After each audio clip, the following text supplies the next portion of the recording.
حضرت سیدنا حبیب اجمی رحمتullah تعالیٰ علیہ کے پاس ایک شخص آیا کرتا تھا، صحبت میں بھی بیٹھتا تھا، لیکن کام وہ ٹھیک نہیں کرتا تھا، سود کا دھندا تھا، لمبے چوڑے اس کے مسائل تھے۔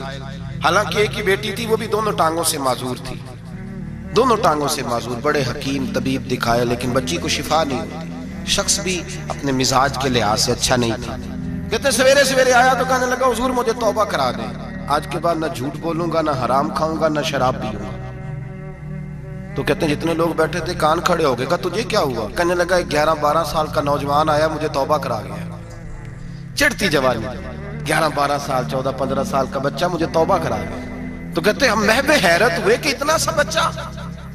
تو کہتے ہیں کسی نیک باپ کا بیٹا تھا، کسی پرہیزگار ماں کا بیٹا تھا، گھر میں تربیت ہوئی۔ اتنے بچے تو خانقاہ بھی نہیں جاتے، اتنے سے بچے تھوڑی کسی ادارے کے فارغ التحصیل ہوتے ہیں، کس مدرسے سے پڑھے ہوتے ہیں؟ کہتے چھوٹی سی عمر۔ تو کہا جناب آپ کو کیسے ملا؟ تو وہ شخص کہنے لگا حضور کل میں گیا بازار، میں نے بغداد کے چوک سے 10 کلو مچھلی بھی خرید لی اور کچھ اور ضرورت کی چیزیں بھی، مہمان آنے تھے، وہ سارا کچھ خرید کے میں جب نکلا تو سامان زیادہ ہو گیا۔ چوک میں مزدور بیٹھے ہوتے تھے، میں نے کہا بھئی میرے ساتھ فلاں محلے تک سامان پہنچانا ہے۔ وہ بچہ کہنے لگا چچا اگر میں چلوں تو، میں نے اس کو ایڈریس وغیرہ بتلایا تو 3 دینار مزدوری طے ہو گئی سامان گھر پہنچانے کی۔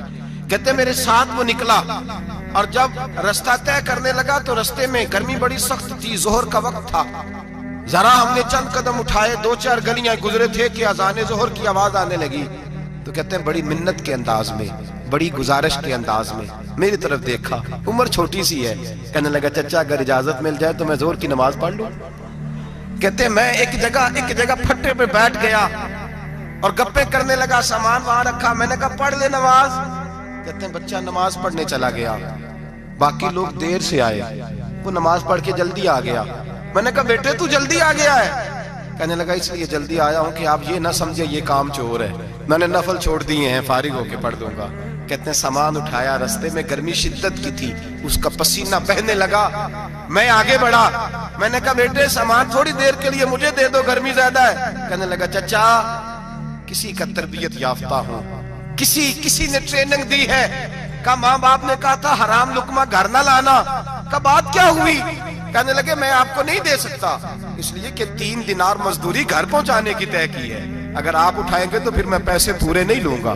دامان نے توکل کی یہ خوبی ہے کہ اس پر پیبند لگے ہوتے ہیں پر دھبے نہیں ہوتے، میں پھر مزدوری پوری نہیں لوں گا، پیسے کم لوں گا۔ کہتے ہیں میں محو حیرت ہو گیا، اس جوان کی بات نے میرے سارے وجود تھر تھر کبا ڈالا کہ اس دور میں اس قسم کے لوگ۔ کہتے ہیں گھر لے گیا اس کو، میں سامان رکھا، میں نے کہا تم یہاں ٹھہرو میں 3 دینار مزدوری لاتا ہوں۔ کہتے ہیں پیسے لینے گیا تو بیوی کو بتایا بڑا نیک ہے، بڑا پرہیزگار جوان ہے، کہنے لگی روٹی پکی ہوئی ہے، اسے کہو دوپہر کا کھانا کھا لے۔ کہتے ہیں میں باہر گیا، 3 دینار تھمائے، میں نے کہا بیٹے ایک بات مانو گے؟ تو کہتے ہیں 3 دینار دے کے کہنے لگا اب تو آپ مالک ہو گئے، میں نے نمک کھا لیا ہے، اب تو ہر بات مانوں گا، اصلہ نال یہ نیکی کریے نسلہ تاک نہیں بھول دے، میں اب ہر بات مانوں گا۔ تو میں نے کہا دوپہر کا کھانا کھا لو۔ کہتے ہیں اس کی گردن جھک گئی اور بڑے دھیمے لہجے میں کہنے لگا میں نہیں کھا سکتا، میں نے روزہ رکھا ہوا ہے، روزہ رکھا ہوا ہے، نفلی روزہ رکھا ہوا ہے۔ کہتے ہیں میں اور پریشان ہوا، میں نے فوری طور پہ سوال کیا کہ اب تو کدھر جائے گا؟ تو کہنے لگا اب میں کہیں نہیں جاؤں گا، میرے 1 دن کا خرچہ میرے ماں باپ نے جو ڈیوٹی لگائی ہے وہ 3 دینار ہے، پورا ہو گیا ہے، اب میں باقی جو وقت بچے گا یا قرآن پاک کی تلاوت کروں گا یا محمد عربی پہ درود و سلام پڑھوں گا۔ میں نے کہا افطاری کر لینا۔ کہنے لگا مجھے مسجد بتا دو، میں جا کے اللہ اللہ کرتا ہوں، مجھے شام کو لے آنا۔ افطاری ہمارے ساتھ اس کی طے ہو گئی، مسجد چلا گیا، مغرب بعد لینے گیا تو کہنے لگا عشاء کے بعد آنا، اب تو میں نے پانی سے افطار کر لیا، کھانا کھانے جاؤں گا تو جماعت رہ جائے گی۔ کہتے ہیں عشاء کے بعد میں لایا، اس کو کھانا کھلایا، رات گہری ہو گئی تو میں نے کہا تو سو نہیں جاتا؟ کہنے لگا کوئی عرض نہیں، کبھی دور مزدوری کرنے نکل جاؤں تو رہ بھی جاتا ہوں، گھر والوں کو پتہ ہے۔ کہتے میں نے مسافر خانہ کھولا، یوں سمجھیے ڈرائنگ روم بیٹھک میں نے کھولی، اس کو سلا دیا، میں اور میری بیوی اپنی معذور بیٹی کو روٹی دینے گئے اور ہم نے جا کے اس کو کھانا کھلایا جو ٹانگوں سے معذور تھی، اور ساتھ کہا کہ بیٹی آج بڑا پرہیزگار جوان ہمارا مہمان ہے، آج چڑھتی جوانی اور تقوی کی روشنی اس کے چہرے سے چمکتی ہے، کیا بات ہے، بڑے ہی اچھے گھرانے کا تربیت یافتہ ہے۔ کہتے ہیں بچی کو کھانا کھلا کے لوٹے، اپنے کمرے میں سو گئے، بیٹی اپنے کمرے میں لیٹ گئی، ترس گئے تھے کہ بیٹی قدموں پہ چلے۔ تہجد کا وقت ہوا تو دروازے پہ دستک ہوئی، بڑی بے چینی کے ساتھ اٹھے میاں بیوی، کون ہے؟ بیٹی کی آواز آئی، ابا جی دروازہ جلدی کھولیں۔ کہتے ہیں کلیجے پھٹنے لگے، ذہن بکھرنے لگے، سوچے ہیں کہ وہ 2-1 منٹ ہمارے اوپر پہاڑ بننے لگے۔ دروازہ کھولا تو وہ بیٹی جس کے لیے ترس گئے تھے کبھی چلے گی، وہ اپنی ٹانگوں پہ کھڑی ہے، کبھی دوڑ کے ادھر جاتی، کبھی دوڑ کے ادھر آتی۔ بیٹیاں پریشانی کا فون کر دیں تو پھر بھی آنسو نکل آتے ہیں، اور بیٹی گھر میں خوشی آ جائے تو پھر بھی ماں باپ رو کے ہی شکر ادا کرتے ہیں، ان کے لیے روتے ہی رہتے ہیں۔ کہتے میں تڑپ گیا، بیوی بھی رونے لگی، بیٹے یہ کیا ہوا؟ ہم تو مایوس ہونے لگے تھے معاذ اللہ کہ اب تو ٹھیک نہیں ہوگی، کیا ہوا؟